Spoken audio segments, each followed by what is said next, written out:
Alors, Jean-Marie Le Pen, tout d'abord, je vous remercie de m'accorder cet entretien. Ma première question est toute simple. Comment allez-vous? Écoutez, je me porte aussi bien que possible et je fais des efforts pour me porter encore mieux. D'accord. Alors, nous allons maintenant parler d'un sujet qui préoccupe particulièrement les peuples européens, qui est celui de l'immigration. Que pensez-vous du front uni qui se dessine entre Viktor Orban et Matteo Salvini d'un côté et Emmanuel Macron et Angela Merkel de l'autre?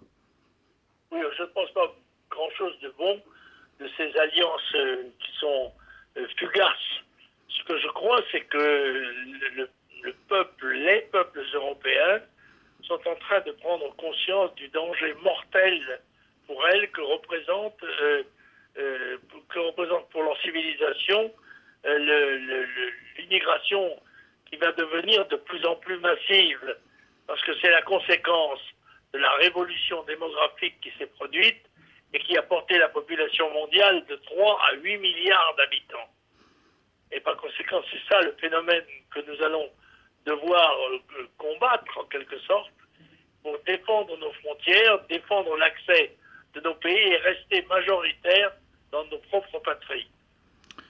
D'accord. Une partie de la population allemande commence à se révolter face à la politique migratoire d'Angela Merkel.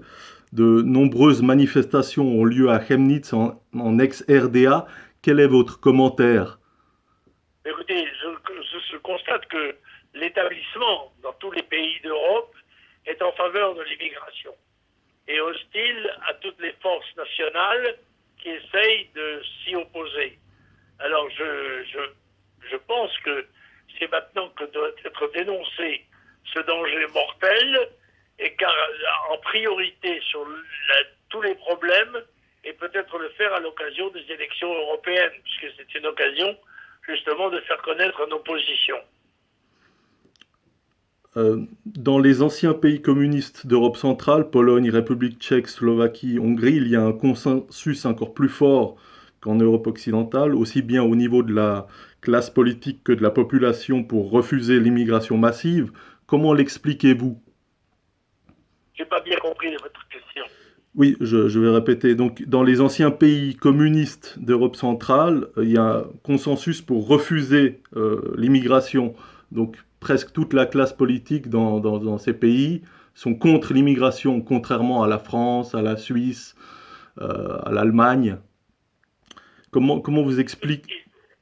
C'est qu'ils ont des civilisations qui sont ethniquement relativement homogènes et une majorité indiscutable qui est européenne, alors que nous avons des populations qui sont déjà mélangées, voire métissées, et ce qui rend notre perméabilité plus grande.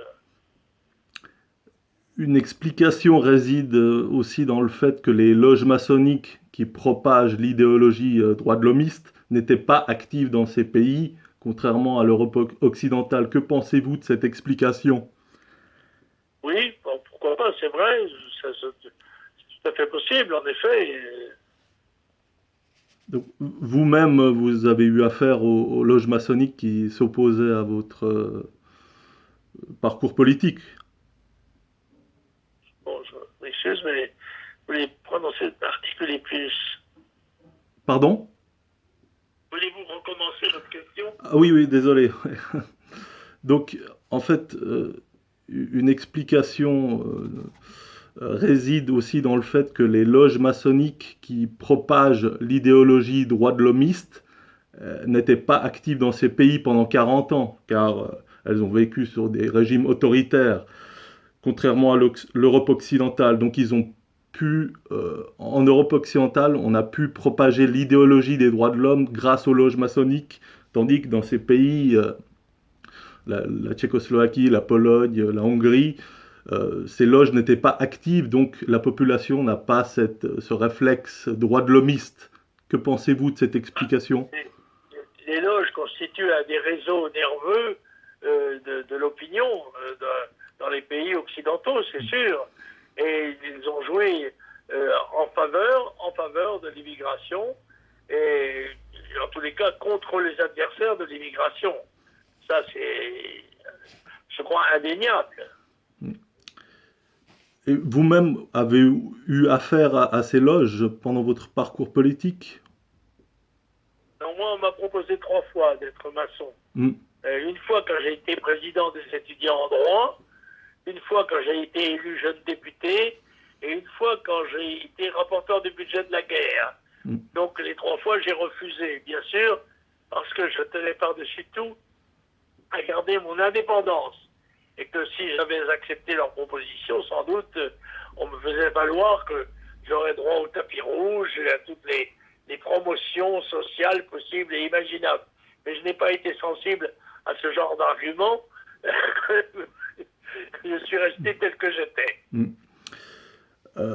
Donc le pacte mondial pour les migrations sûres, ordonnées et régulières, selon l'ONU, sera formellement adopté lors de la conférence intergouvernementale qui se tiendra à Marrakech les 10 et 11 décembre prochains.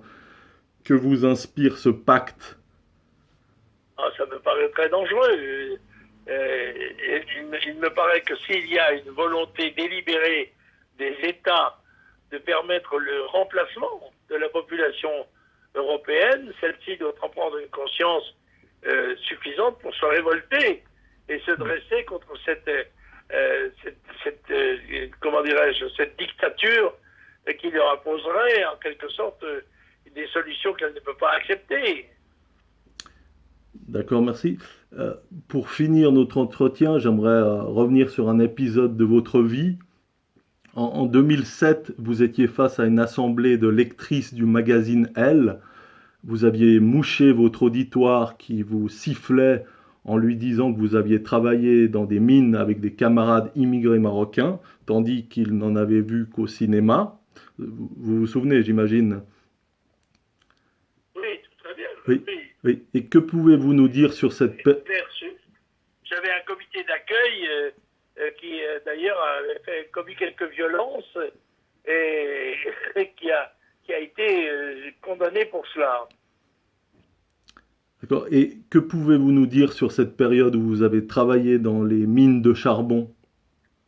Bah, écoutez, j'ai fait plusieurs métiers manuels parce que j'avais la possibilité d'y gagner plus d'argent que ma propre bourse. J'avais besoin de gagner de l'argent et quand je me suis trouvé dans des situations qui me permettaient de faire cela, je l'ai fait.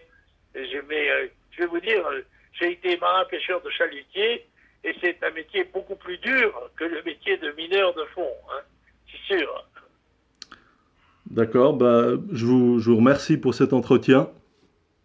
Je vous en prie.